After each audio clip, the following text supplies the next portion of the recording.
कहाँ से आती हैं लिसन कहानियाँ में इतनी सारी इंस्पिरेशनल स्टोरी।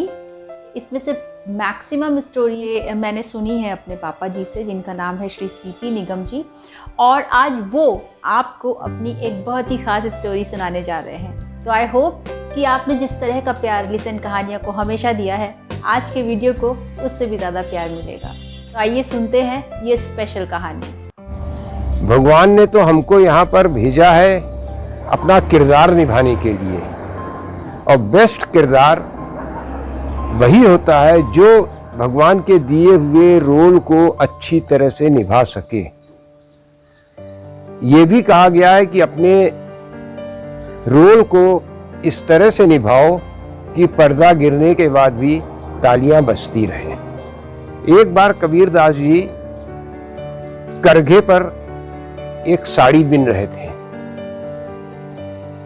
तभी कुछ लड़के आए और उन्होंने कहा कि कबीरदास जी ये साड़ी कितने की है। उन्होंने कहा कि ये साड़ी 10 रुपए की है। लड़कों में से एक ने कहा कि साड़ी के 2 टुकड़े कर दो। उसके 2 टुकड़े कर दिए गए। अब कबीरदास जी से पूछा कि इस साड़ी की क्या कीमत है। उन्होंने कहा 5 रुपए। इसके बाद लड़कों ने उस साड़ी के 2 और टुकड़े करवा दिए। अब कितने की है? तब उन्होंने कहा कि 2.5 रुपए की है। फिर उन्होंने इस प्रकार से साड़ी के टुकड़े टुकड़े कराते गए और आखिर में कबीरदास जी से पूछा, अब साड़ी की क्या कीमत है? उन्होंने कहा कि अब इस साड़ी की कोई कीमत नहीं। उनका क्यों? अभी तो आपने 10 रुपए बताए थे। उन्होंने कहा जब हमने बताए थे तब वो साड़ी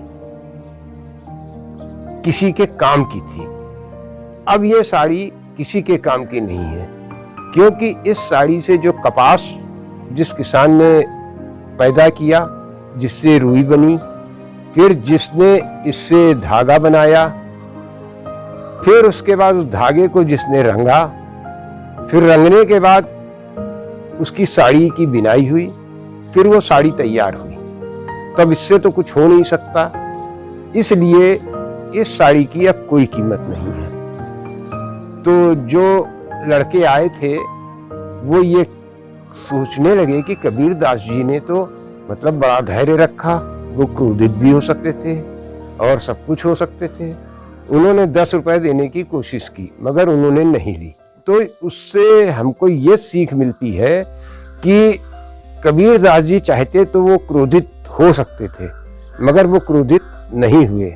उन्होंने धैर्य रखा और धैर्य के साथ शांतपूर्वक अपने को विचलित नहीं होने दिया। हमारे महापुरुषों ने भी कहा है कि जब हम क्रोधित होते हैं तो दूसरों की गलतियों की सजा खुद को देते हैं। ये भी कहा है कि खुश रहोगे तो खून बढ़ेगा और नाखुश रहोगे तो नाखून। अगर आपको ये कहानी अच्छी लगी हो तो शेयर करें, लाइक करें, चैनल को सब्सक्राइब करें।